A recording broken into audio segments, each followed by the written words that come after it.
우리에게 주시는 하나님의 말씀은 갈라디아서 3장 23절에서 29절까지의 말씀입니다. 이 시간에 우리 한 목소리로 합독하겠습니다. 믿음이 오기 전에 우리가 율법 아래 매인 바 되고 계시될 믿음의 때까지 갇혔느니라. 이같이 율법이 우리를 그리스도에게로 인도하는 몽학 선생이 되어 우리로 하여금 믿음으로 말미암아 의롭다함을 얻게 하려 함이니라. 믿음이 온 후로는 우리가 몽학 선생 아래 있지 아니하도다. 너희가 다 믿음으로 말미암아 그리스도 예수 안에서 하나님의 아들이 되었으니 누구든지 그리스도와 합하여 세례를 받은 자는 그리스도로 옷 입었느니라. 너희는 유대인이나 헬라인이나 종이나 자주자나 남자나 여자 없이 다 그리스도 예수 안에서 하나이니라. 너희가 그리스도께 속한 자면 곧 아브라함의 자손이요 약속대로 유업을 이을 자니라. 아멘. 여러분, 우리가 우리 인생의 시기를 크게 두 부분으로 나눈다면 아마 어린 시절과 어른 시절로 나눌 수 있을 것입니다. 그러면 이 어린이와 어른을 구분하는 기준은 무엇이라고 생각하십니까? 아마도 어린이와 어른을 구분하는 가장 중요한 내용은 자율성이라고 생각을 합니다.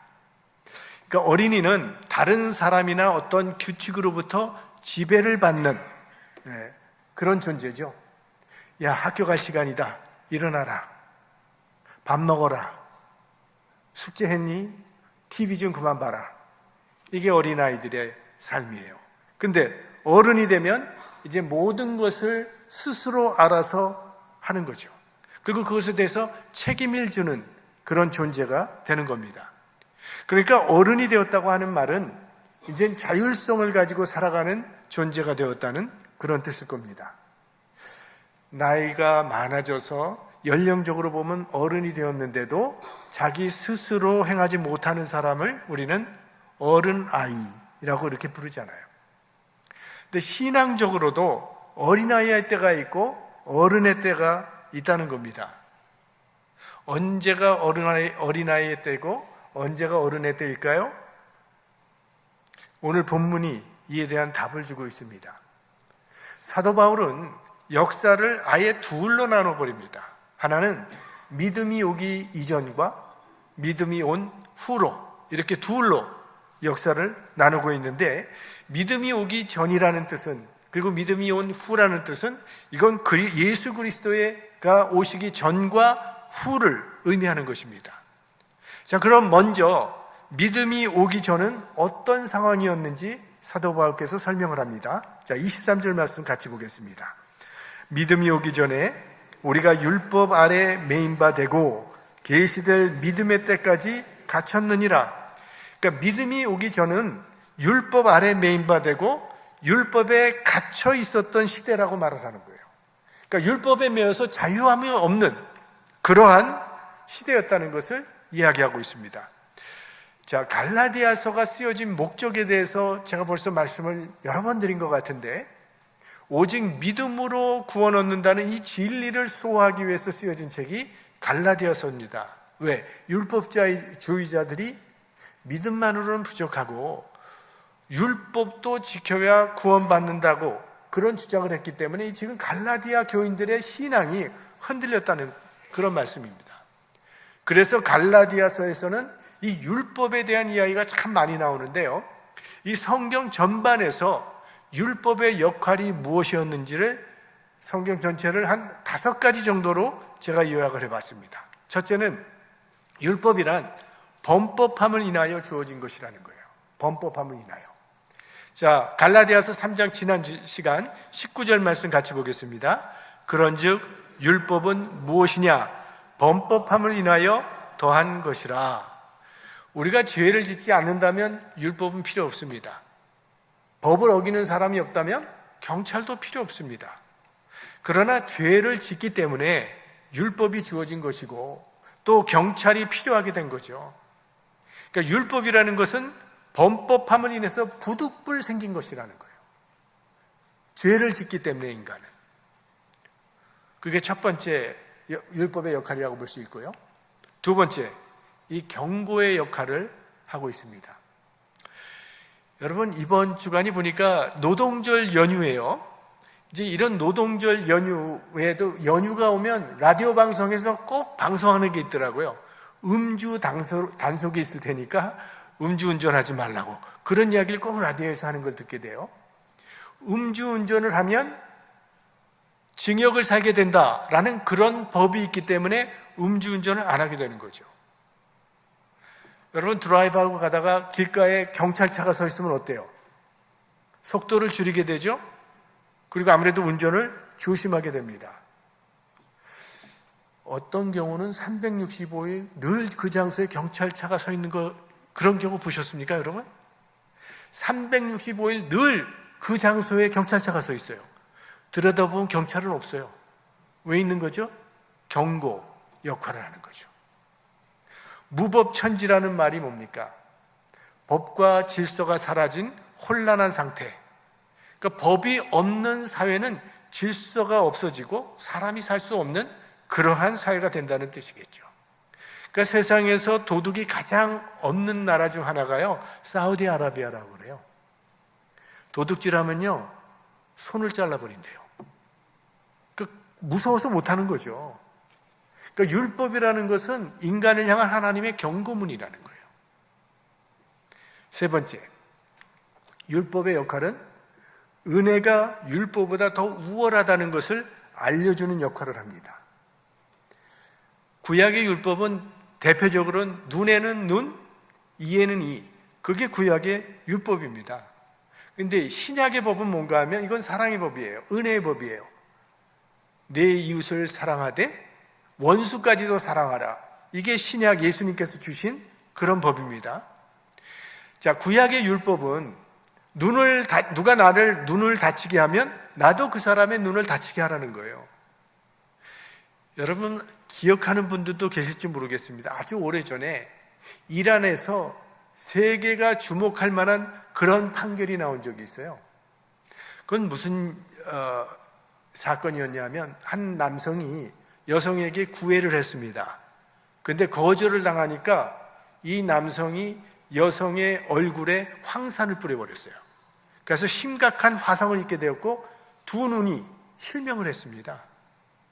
그때 재판관이 어떤 판결을 내렸냐 하면 그 남성의 눈에도 산을 떨어뜨려서 실명시키라고 그런 판결을 내렸어요.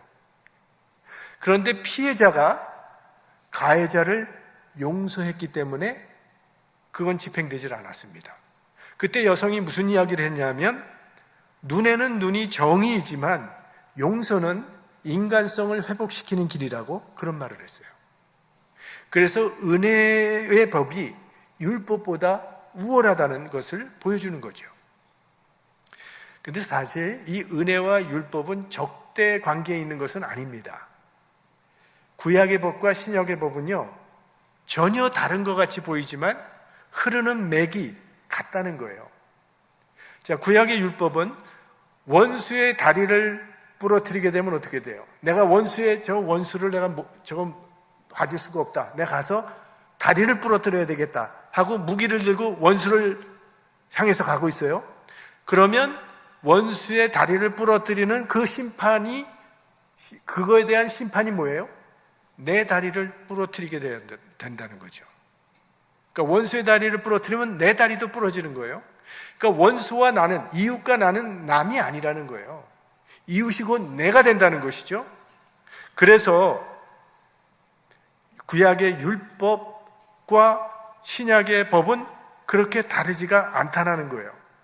그러니까 구약의 율법 저변에 흐르는 정신은 역시 표현은 다르지만 신약에서 말하는 이웃을 내 몸과 같이 사랑하라 라고 하는 그 표현은 다를지 모르지만 일맥상통하는 결국 같은 뜻을 가지고 있다는 겁니다. 구약의 율법과 신약의 법이.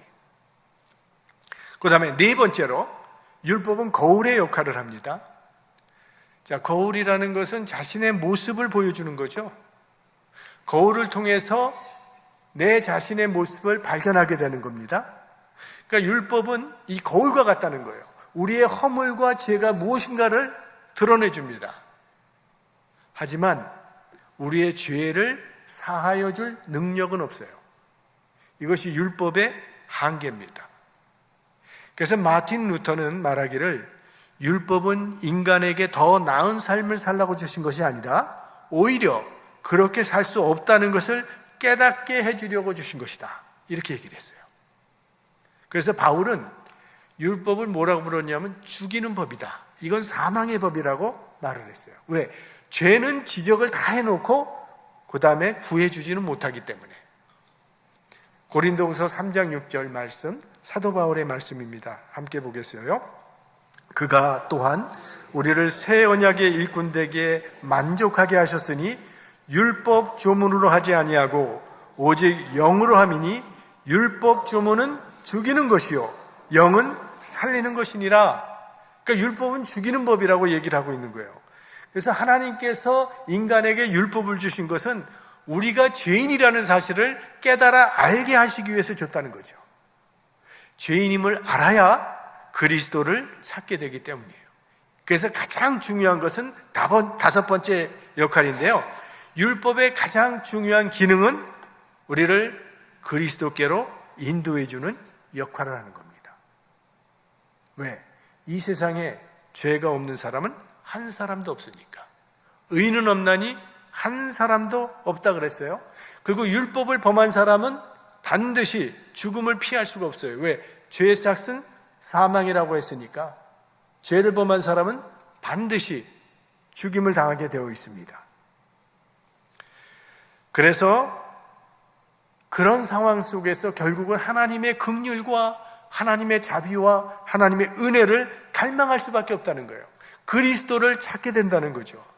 그리스도밖에는 율법의 저주에서 우리를 구원해 줄 수 있는 분이 없기 때문에. 그러니까 율법은요, 간접적으로 우리를 예수 그리스도께로 인도하는 역할을 하는 거예요. 자, 그렇다면 율법의 유효기간이 언제까지라는 게 분명히 나오지 않습니까? 율법의 유효기간은 예수님이 오시기 전까지예요. 왜? 율법의 가장 중요한 기능은 우리를 그리스도께로 인도해 주는 거기 때문에. 그래서 율법의 2대 목적을 그냥 간단하게 2대 목적이라고 할 때 1차적인 목적은 죄를 깨닫게 해주는 거고요. 2차적인, 즉 궁극적인 목적은 그리스도께로 인도해 주는 것이 율법의 가장 중요한 목적입니다.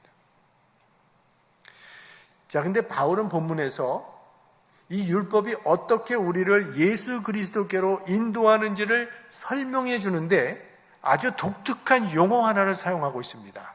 자, 24절 말씀 함께 보겠습니다. 이같이 율법이 우리를 그리스도에게로 인도하는 몽학 선생이 되어 우리로 하여금 믿음으로 말미암아 의롭다함을 얻게 하려 함이니라. 자, 여기 몽학 선생이라고 하는 단어가 나오죠. 이게 개역개정에 보면 뭐라고 나와 있냐면 초등교사라고 나와 있어요. 근데 초등교사라는 번역보다는 몽학선생이라는 번역이 훨씬 잘된 번역이라고 봐요. 왜냐하면 이 초등학교 선생님의 개념이 아니에요. 몽학선생은. 새 번역에는 뭐라고 되어 있냐면 개인교사 이렇게 되어 있습니다. 이게 더 가까운 번역이고요. 그러니까 한마디로 구태여 번역을 한다면 아주 엄격한 가정교사예요. 초등교사하고 가정교사는 다르죠. 그런 의미에서 몽학선생이라는 뜻이고, 영어를 보면 custodian, guardian, trainer, tutor 이렇게 되어 있습니다. 그리고 헬라어 단어를 보면요, 이렇게 되어 있어요. 파이다고고스. 이거는 두 단어의 합성어입니다. 파이스라고 하는 어린아이, 철없는 어린아이와 아고고스, 인도자라고 하는 두 단어의 합성어인데요. 그럼 이게 무슨 뜻이겠어요? 철없는 어린아이를 인도하는 역할을 하는 것이 몽학선생이요, 파이다고고스라는 그런 뜻이 되는 거죠. 그래서 이 파이다고고스라는 단어에서 나온 영어 단어가 페다고지, 이 교육학이라고 하는 단어가 이 파이다고고스에서 나온 단어가 됩니다. 이 파이다고고스는 어떤 사람인가 하면 과거 헬라 사회에서는요, 귀족들이 자신들의 자녀를 잘 기르기 위해서 바로 이런 몽학 선생을 사용했어요. 파이다고고스.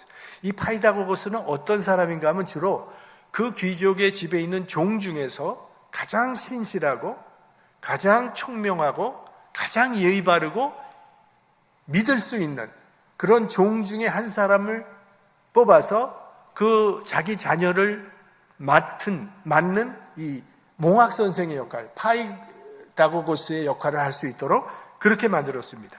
그 사람은 이제 그 자녀에 대해서 말을 할 때는 이렇게 예의 바르게 말을 해야 된다든지, 마음가짐, 몸가짐, 행동을 어떻게 해야 된다든지 예의 범절을 다 가르쳐주는 그런 역할을 합니다. 그리고 이제 학교 갈 때가 되면 학교를 같이 데리고 다녀요. 왜냐하면 귀족의 자녀들은 위험할 수 있으니까, 납치를 당할 수도 있고 해를 당할 수도 있기 때문에 파이다고고스가 옆에서 늘 지켜주고 또 땡땡이 튀지 못하도록 바른 길로 가도록 그렇게 하는 역할을 이 몽학 선생이 해줬던 거죠. 그리고 말을 안 들으면요, 벌을 주기도 하고 매를 들기도 합니다. 그런 권리가 이 파이다고고스에게 있어요. 그러니까 바른 길로 가도록 인도하는 사람이 파이다고고스예요. 아이의 신분이 설사 이 왕자라 할지라도 아직 어린 시절에는 반드시 이 파이다고고스 아래서 엄격하게 통제를 받아야 했습니다. 그러니까 이 파이다고고스는 그 어린이가 파이다고고스 아래서 꼼짝 못하고 갇혀 사는 것이 이 어린아이의 처지였다는 거예요. 그리고 이런 과정을 거쳐서 이제 어른이 되면 그때는 파이다고고스는 물러가게 되는 거예요. 더 이상 파이다고고스가 필요 없게 되는 거예요. 그래서 어른이 되면 더 이상 몽학 선생의 간섭을 받지 않게 된다는 겁니다. 자, 25절 말씀 함께 보겠습니다. 믿음이 온 후로는 우리가 몽학 선생 아래에 있지 아니하도다. 이제 어른이 되면 자율성이 주어진다는 거예요. 이제는 스스로 행할 수 있는 그런 나이가 됐다는 거죠. 그리고 어른이 되고 보니까 지금까지 나를 얽매였던 수많은 규칙이라는 것이 결국은 나를 성숙하게 만들어주고 어른답게 살도록 만들어준 사랑이었다라는 것을 깨닫게 되는 거죠. 그래서 그에게 그렇게 엄격하게 했던 파이다고고스도 참 고마운 사람이었고, 이런 파이다고고스를 나에게 붙여준 부모님도 생각해 보니까 고마운 거고, 왜? 모든 것이 사랑이었기 때문에. 이게 어른으로 성숙해진 사람의 깨달음이죠. 자, 그래서 이 몽학 선생이 사도 바울께서 얘기하시고자 하는 것은 신앙적으로 말할 때 몽학 선생이 바로 율법이라는 거예요. 어른이 되기 전까지는 율법의 통제가 필요했다는 거죠. 그러나 이제 예수 그리스도가 오신 후로는 이제는 부자유의 시대가 끝났고 새로운 시대가 왔다는 거예요. 어른의 시대가 왔다는 겁니다.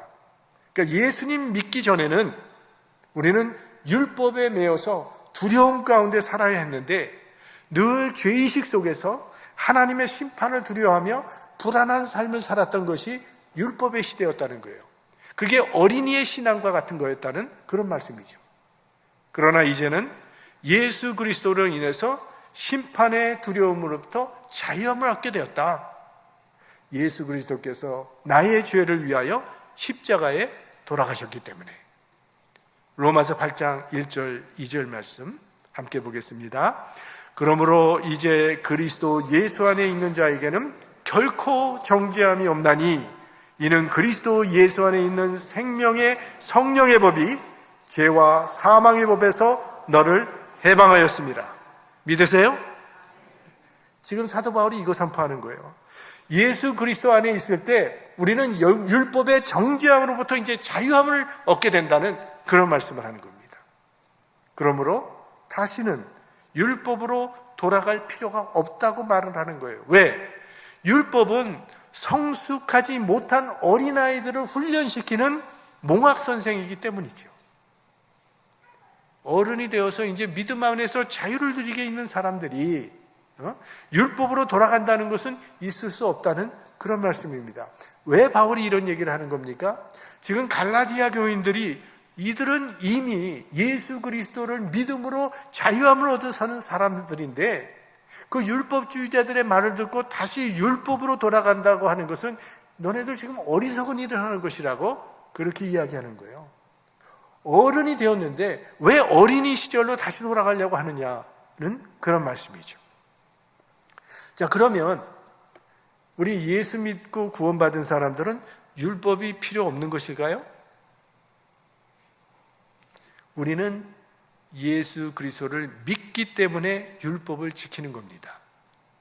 하늘나라를 가기 위해서 율법을 지키는 것이 아니라 우리는 하나님의 자녀가 되었기 때문에 하나님의 뜻을 따라 살기 위해서 율법을 지켜간다는 거예요. 그러니까 율법은 과거에는 어떻게 보면 이 율법을 지킴으로 구원 얻으려고 하는 그 어린아이 같은 신앙을 가졌다면, 이제는 이미 예수 그리스도로 말미암아 자유함을 얻은, 믿음으로 자유함을 얻은 우리들은 그런 의미에서 지키는 것이 아니라 하나님의 은혜에 감사해서 하나님의 뜻을 따라 살기 위해서 율법을 지키며 살아간다는 거죠. 그러면 그리스도인이란 도대체 어떤 사람인가? 그리스도인의 정체성을 오늘 바울 선생께서는 본문에서 5가지로 그리스도인의 정체성을 밝혀주고 있습니다. 첫째, 하나님의 아들이라는 거예요. 그리스도인은. 자, 26절 말씀에 나옵니다. 같이 보겠습니다. 너희가 다 믿음으로 말미암아 그리스도 예수 안에서 하나님의 아들이 되었으니, 하나님의 아들, 하나님의 딸이 되었다는 거예요. 하나님의 자녀가 되었다는 겁니다. 전에는 진노의 자녀였지만 이제는 하나님의 자녀가 되었다고 말하고 있는 거예요. 이제 우리에게 하나님은 더 이상 두려운 심판주가 아니라 독생자 아들을 십자가에 내어주시기까지 우리를 사랑하시는 사랑의 아버지가 되었다는 거예요. 그래서 이제는요, 모든 것들을 십자가의 사랑으로 해석하는 믿음으로 살아갈 수 있게 되었다는 거예요. 내 삶에 일어나는 일들이 어떤 때는 좋게 보일 수도 있고 어떨 때는 나쁘게 보일 수도 있지만 그 모든 일 이면에는 하나님의 사랑이 있음을 믿고 그걸 받아들일 수 있는 그런 믿음의 사람이 되었다는 거죠. 내가 실패했다 할지라도, 내가 병에 들었다 할지라도 여전히 하나님의 사랑이 내 안에 있다고 하는 그런 믿음으로 살아가는 거예요. 여러분, 내 삶이 어떤 상황에 있든지 이게 다 나를 향한 하나님의 사랑이라고 여러분 그렇게 믿고 살아가시길 바랍니다. 아니, 우리를 위하여 자기 아들을 아낌없이 내어주신 이가 우리에게 나쁜 것을 줄 리가 있겠습니까? 철저하게 하나님의 사랑, 철저하게 하나님의 선하심을 신뢰하는 그 태도, 이게 어른의 믿음이라고 지금 바울이 이야기하고 있는 거예요. 그 다음에 두 번째로 그리스도인이란 어떤 사람인가? 세례받은 자라는 거예요. 27절 말씀 같이 읽겠습니다. 누구든지 그리스도와 합하여 세례를 받은 자는 그리스도로 옷 입었느니라. 여기서 말하는 세례는 물세례를 얘기하는 게 아니라 성령 세례를 말하는 것입니다. 우리는 성령 세례를 통해서 예수 그리스도와 연합이 이루어지게 되는 거죠. 그리고 물세례는 성령 세례의 외적인 표현이고, 자, 세례라는 게 뭐예요? 물속에 잠겼다가 다시 나오는 것이죠. 물속에 잠긴다고 하는 것은 옛사람이 죽는 것을 말하는 것이고, 물에서 다시 나오는 것은 새 사람으로 사는 것을 의미하는 거예요. 그러니까 예수 그리스도와 함께 나의 옛사람은 죽고 그 예수 그리스도 안에서 다시 새로운 사람으로 살아가는 것이 세례라는 거예요.